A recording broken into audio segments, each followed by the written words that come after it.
Hi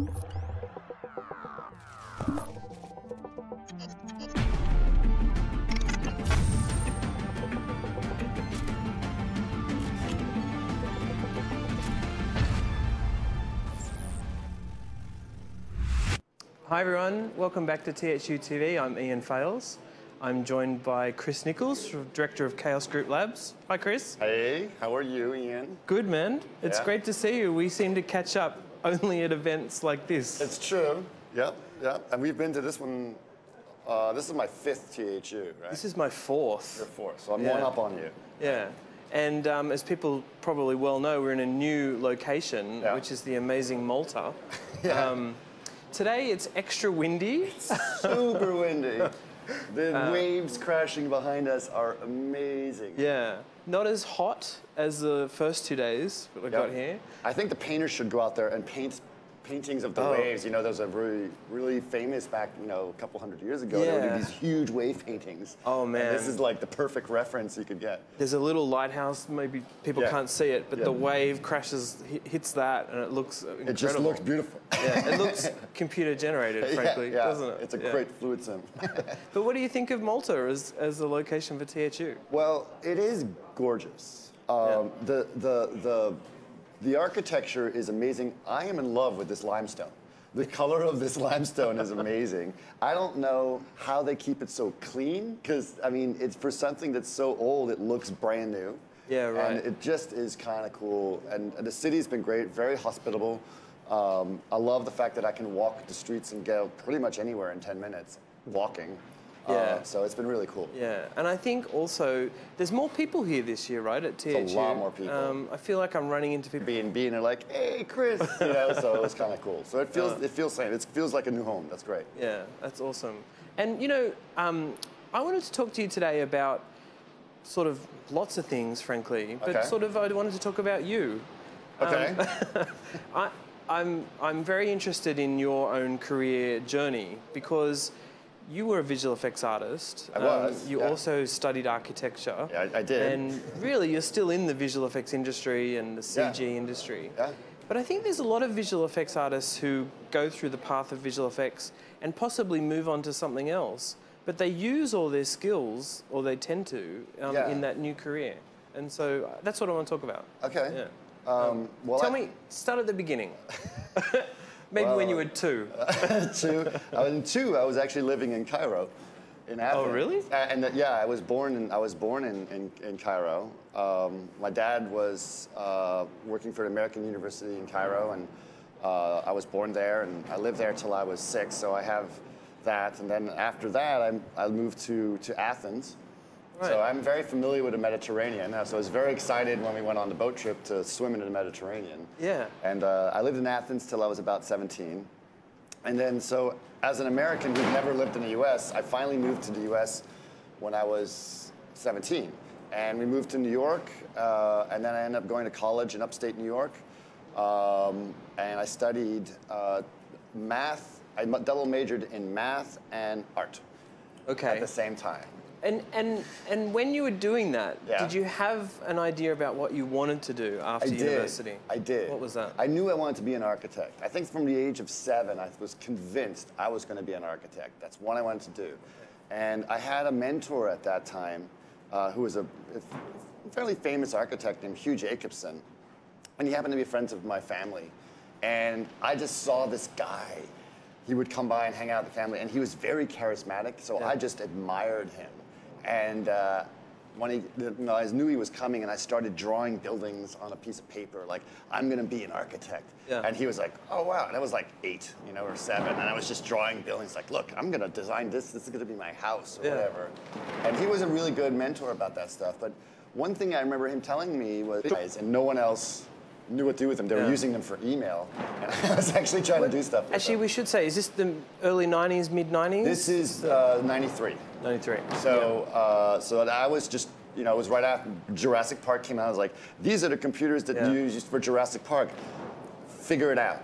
You know? And so I was the only one that did it, and I went wholehearted into it. I really got into CG at that point, and was kind of obsessed with visualization. Actually, my CG background started in at Colgate in my undergraduate because I got accepted in the math department to visualize mathematical problems. Okay. And so that's what carried it through. So I was using Mathematica on Next machines over there, and then I started using the SGIs. Anyway, I got really into it, and then when I graduated, I continued to stay at Rice, and I was teaching at Rice because someone said he's the only guy who knows how to use this stuff. So let's keep him on so he can keep teaching it. And I went to I went to Gensler Architecture, which was now is the largest architecture firm in the world. It was a big architecture firm, and I stayed there for a while. I really liked it. Actually, it was a really interesting architecture company. But they have offices. They're like 4,000 architects around the world, 48 offices, something like that. So really interesting company to work for. But at some point, they knew I was a good designer, but I was always the CG guy. You know, like, you're going to solve my CG problems. Right. The techie guy, in a way. Yeah, sure. And so I didn't want to be the CG guy anymore. I wanted to be a designer, right? Yeah. So they said, Chris, we know you're a good designer. You came from Rice, but honestly, we can find designers. We just can't find people like you. Okay. So I'm like, But then they were like very nice to me, and they said, we're going to put you on the design team. And then I got into my first design meeting to like really design something. And they started talking about the fire ratings on the door and the height of the handicap rail. I was like, oh no, I don't want to do this. This is terrible. Very practical. This sounds terrible. Yeah. I don't want to deal with this. And so anyway, a friend of mine, who actually happened to be someone who was also at Gensler at some point, he was an architect as well, but he ended up going into visual effects. And his name is Eric Hansen, by the way. I don't know if you know Eric, right? Yep. So Eric called me up and said, hey, I'm now working for a company called Digital Domain. And I was like, yeah, I know who they are. And he goes, and we need to build all of New York, and we need someone who's like who has experience modeling buildings. And so would you like to come help us on this movie called Day After Tomorrow? Right. So, because, of course, by then, DD had done True Lies, Apollo 13. Yeah. Fifth Element, Titanic, yeah. And so people knew who DD was, right? Yeah, absolutely. Well, I even remember seeing a documentary in the early days of DD with James Cameron, like, the computer is the future of filmmaking. James Cameron starts, Digital Domain, or one of those types of things. They used James Cameron, but we know there was a whole lot of people involved. Obviously, Scott was involved in that process too. Okay, so you went to DD to help on Day After Tomorrow. Day After Tomorrow, and it was great. And I was there, during the time when Scott was still owned Digital Domain. Yeah. And it was fun. It was a party. It was great. Did you feel like it was architecture and it was visualization, or was it this crossover It's interesting you said that, because suddenly I went from being the CG guy amongst all these architects to being an architect amongst all the CG guys. And when it happened on Day After Tomorrow, there was Andy Waisler, who was my CG supervisor, also happened to have been an architect, right? Mm-hmm. He had an architecture background, and he's a really great guy. And so he gave me design problems to solve. Okay. Right? Yeah. So he told me, like, hey, this building, we're going to tear it apart with a tornado, so we need some interior on this. Can you build a believable interior? I was like, absolutely. You know? So I got to do that. And then there was another really cool problem I got to do. Honestly, I still remember it just being so much fun. So we had all these hero buildings, which were buildings that were actually in New York, et cetera. Yeah. But we had to design, like, the background buildings, like the tons of little buildings, right? Yes. And I came up with a system, because New York has these long blocks, right? So it's like the avenues are here, and then the streets are like this, so you got these long blocks like this. And I came up with a system that was like Tetris pieces, right? To put a series of buildings together. And I made these little blocks of buildings that you could swap around and do all these things. And I made a system of just creating a plethora of buildings down the street, and then texture mapping them, right? That was a hard part, and because it was very segmented, I was not allowed to sort of texture map. I had to give that to the texture team. But Andy told me, go talk to the texture team and tell them what it is. So I had to express to them, this is called a party wall. On this wall, you have to put windows that go like this because that's where the staircase is. So I have to, you know, like the top floor is mechanical, so it's usually longer windows. So I got to be an architect on that movie. More than anything I've ever done. An amazing way to combine your knowledge and skills to do that. Well, that's the thing that's awesome about visual effects, is you get to apply things that you've used in your life or learn as you go. Yeah. You know?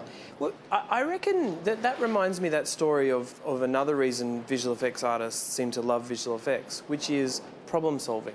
Yeah.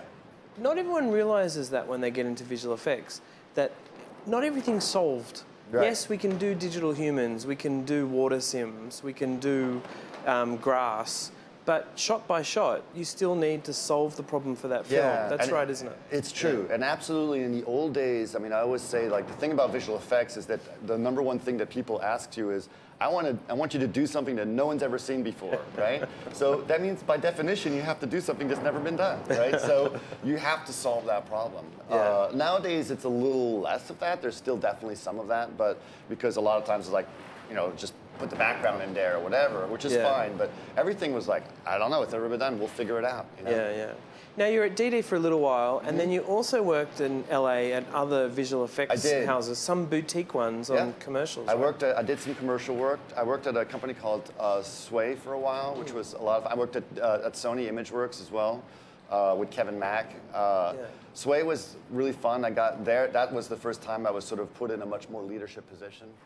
We were doing some big car commercials. Yes, they were very famous for doing commercials where the car was completely computer generated, right? Completely Maybe before audiences realized that that's what car commercials use. Right. Well, we were very good at rendering the car, which is one challenge. But the other thing we were very good at is we were very good at animating the car. And the reason we were very good at animating it is because we didn't animate it. We actually simulated it better than I've ever seen. Which, by the way, long story short, was Graham Fife, who wrote that driving simulator Sway, now works very closely with Paul DeBevic on Digital Humans over at Google and stuff like that. Yes, and we'll come to that with the Digital Human League. But I think that's another benefit of living in LA and working in this industry. You really get to cross over with some incredible people, right? Yeah, absolutely. It was really cool to do that. Okay, well, let's talk about the transition that you made to going to Chaos Group. I'm really fascinated by what drove that, why you wanted to do it, you know, what you'd been doing just before that sort of happened. Sure. Well, after Sway, and I started getting into leadership position, and I was, you know, it was pretty cool. I went to Method for a little bit and did some more of that there, and then I went to DD again for my second round. Worked on Tron, Maleficent, Oblivion, a bunch of movies like that. And it was really, really great. I really loved that experience of being there. But there was something that was tough for me. It was because shot production became something that was a little bit harder, right? And I no longer really cared about getting my name in the credits. I didn't really want that. And it was really tough. And so there was an opportunity that showed up for me to go and start to do something that honestly was not even really well defined at all at Chaos Group, right? So I've been friends with the guys at Chaos Group since they were not even a product. So I knew Vlado and Peter really, really well. And just in case people don't know, Chaos Group is the maker of V-Ray, one of the top renderers, basically, and other software in visual effects and visualization and CG as well. Absolutely. And they were, you know, it's two guys from Bulgaria decided to write a ray tracer, and when I said, this is the best product in the world, and it was very hard to convince Digital Domain, by the way, and, you know, back in 2002, it's like, you got to get this, you know, to use that. And I was like, but nowadays it's really well known, and they're a very successful company. They even won their tech Oscar for that. Absolutely. Right. So back to you sort of hearing from them and going to there. So I decided, like, hey, let's go ahead and you know, they wanted to do something new. And we basically formed this thing called Chaos Group Labs.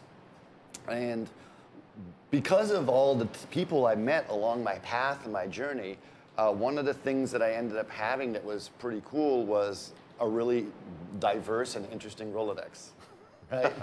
And so, and I also love to think of cool problems to solve, like you said.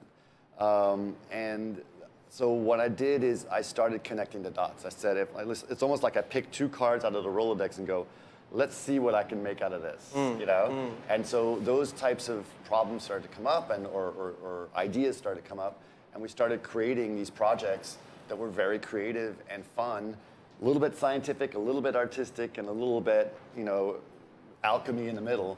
And it was fun. It was fun to start doing those things. When did the podcast, which is called CG Garage, Thank you. come into that? Coming every Monday. We'll give the link out in a minute. Yeah. Yeah. Yeah. When did the podcast become part of that lab's idea? Well, you know, the thing that was cool about the company is they allow me to come up with ideas, and I was basically just coming up with ideas all the time. It didn't matter. It was, you know, I was just having fun.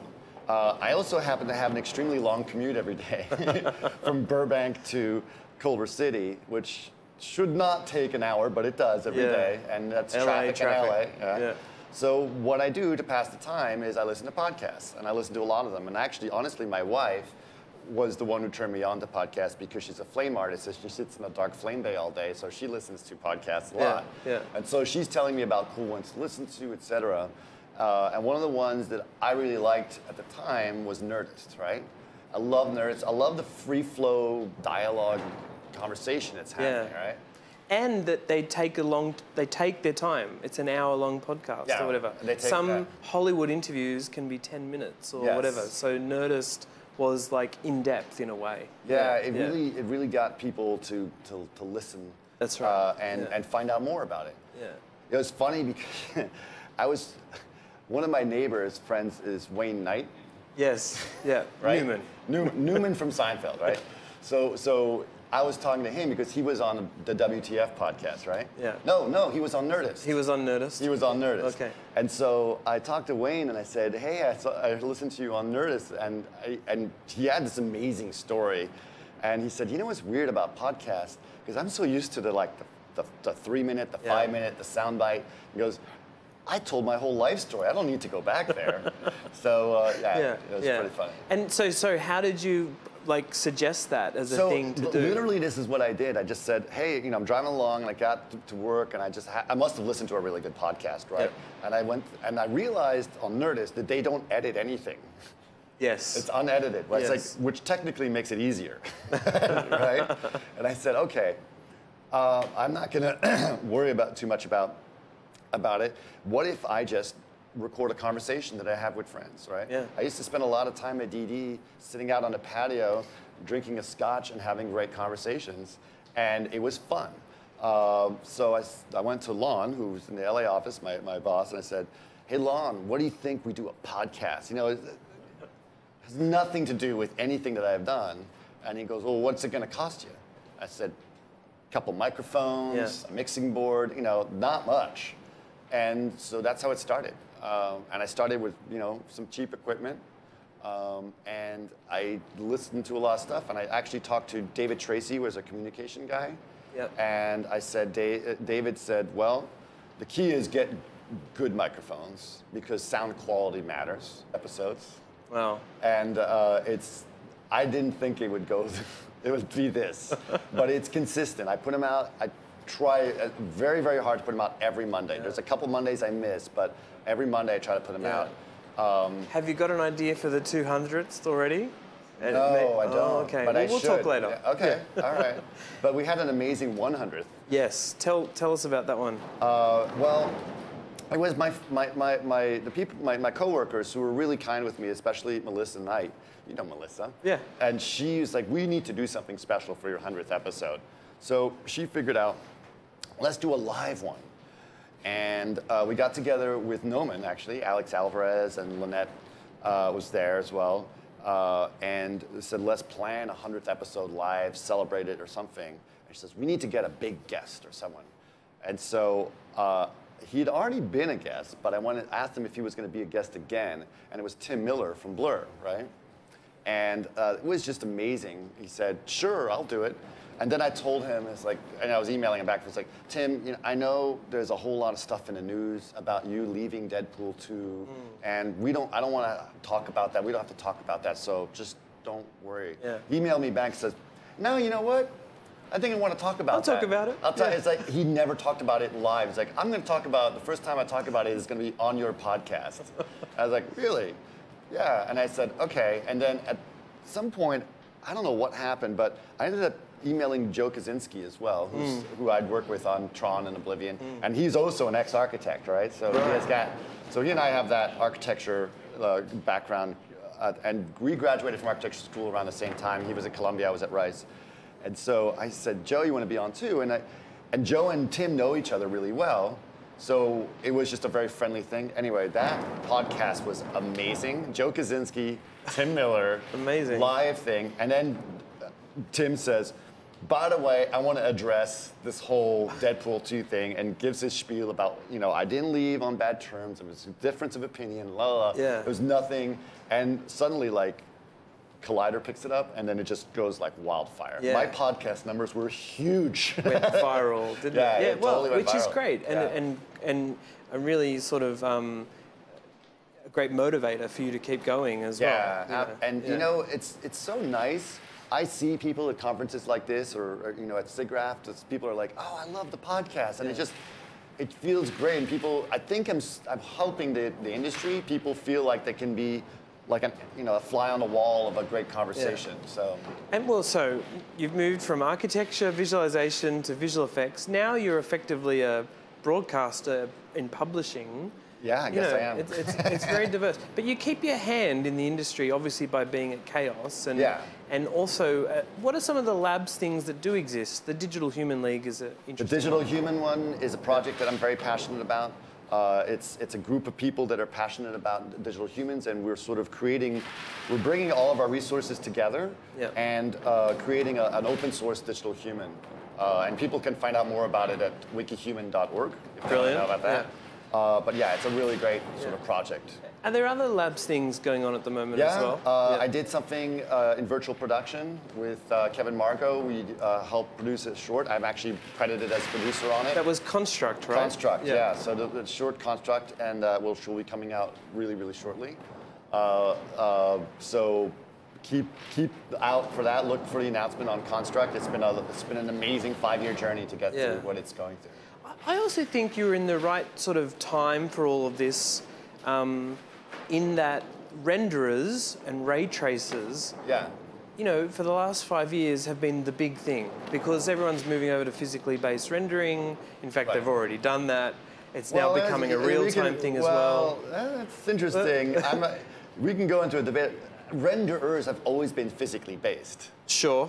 The term physically based renderer, I actually wrote a blog about this. The term physically based renderer is only become popular because it's gone into the game industry. True. And the game industry didn't traditionally have physically based rendering. So they've had this new thing called PBR, which the problem I have is when you say, this is a physically based shader or physically based renderer, doesn't mean the other ones aren't. No, you're absolutely right. So, yeah. And I guess it's, and I don't mean to be casual with my words, but it does feel like for a while no one knew about how amazing these things were. Yeah, it's becoming part of the vernacular. And yeah. especially now with the real-time stuff, right? Yes. So real-time ray tracing is this huge thing, which is so funny because I think you're hearing this weird news about these cards are like not rendering very fast. It's like, yeah, but they're ray tracing. This is. I think 2018 is going to be known at some point when people figure this out as the moment where ray tracing started to become part of the common vocabulary. And that's kind of exciting.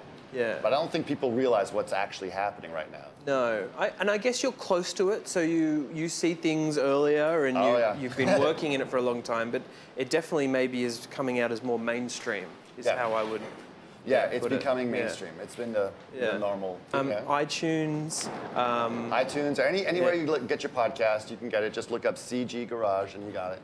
Yeah. And you're sort of involved in other THU things during the week, right? As well. Yeah, like I said, this is my 5th THU, and by the 5th time, Andre and I become very, very close.